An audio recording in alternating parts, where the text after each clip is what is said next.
You've just heard radical liberal Raphael Warnock lie again. And listen, voter suppression is something that happens all across our country. It's happened here in the state of Georgia.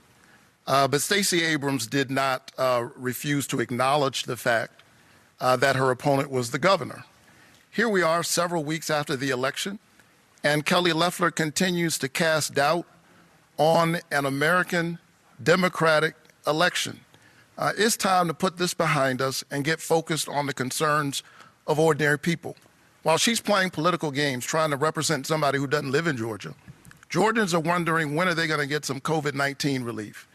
They're wondering who is going to put small businesses in front of the large corporate giants. And they're wondering when are we going to call the people, give the people we call essential workers an essential wage. I want to go to the United States Senate to stand up for ordinary people. And when politicians aren't satisfied with the voters, they try to pick their voters. And that's what's going on right now. Senator Loeffler, it's your turn to ask a question of Reverend Warnock. Reverend Warnock, in your writings and your teachings, you've repeatedly praised Marxism and the redistribution of income. Can you here and now, for all Georgians, renounce socialism and Marxism? Listen, I believe in our free enterprise system. And my dad was a small business owner. And during the Great Recession, you know what I was doing? I was leading my church to build a community center where, among other things, we had a financial literacy center that taught people how to repair their credit, create a 700 credit score community, how to create a business, how to buy a home, how to participate in our free enterprise system. Kelly Loeffler, on the other hand, was teaching the big banks how to hide their investments offshore in the Cayman Islands. This is how she spent her career before she went to the Senate. This is what she's been focused on now that she's in the Senate. She was only there 3 weeks. I'm not sure she was fully unpacked when she started dumping millions of dollars of stock trying to protect herself. And she purchased that seat. It's done well for her. The issue is that the people who sold it to her don't own it. And the people of Georgia are coming back to get their seat. Senator, you have 30 seconds.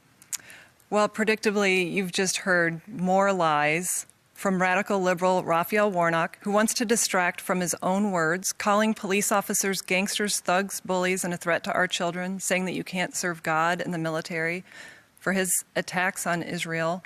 You know, what I'm focused on is making sure that we continue to deliver relief. I've already delivered relief for 174,000 small businesses, $7 billion for hospitals. And when the government didn't move quickly enough, I purchased PPE out of my own funds, drove it to hospitals. I donated to hospitals, and I donate my salary to charities across Georgia. I'm here working for Georgia.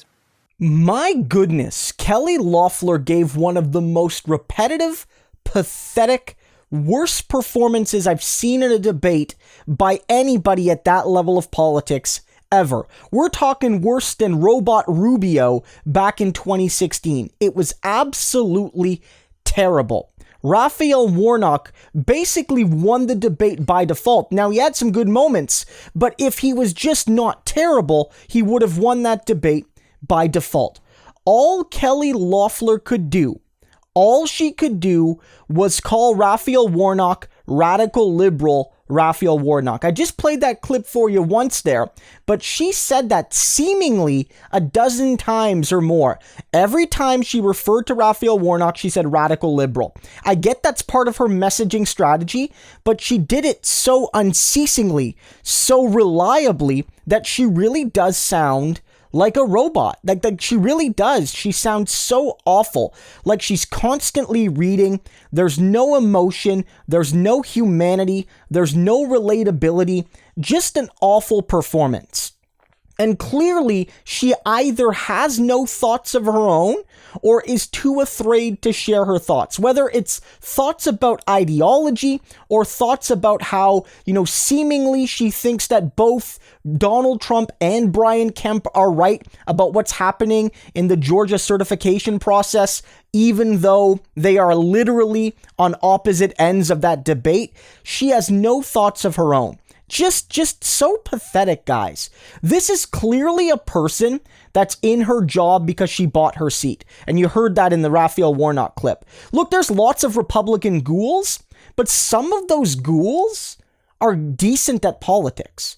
Some of those ghouls can get up on a stage and give a 2-minute soundbite and not sound like an android. Some of those ghouls know how to preach to their audience, even if they're lying to them. And Kelly Loeffler couldn't even do that. And Raphael Warnock did a good job at pointing some of this out, doing a good job at showing how whether it's her basically choosing Donald Trump over the people of Georgia while they need relief, or whether it's her putting her stock portfolio where she was selling stock while Georgians were starving and getting evicted and getting sick, he did a good job at pointing out how she is ill-equipped for the position she holds. I really feel like he was on the nose. One weak point from Warnock, if I'm being honest, was at a certain area of the debate, he tried to suggest that, if anything, Kelly Loeffler is less pro-police than he is, and I don't feel that strategy works for Democrats. Republicans will never actually believe that you're more pro-police.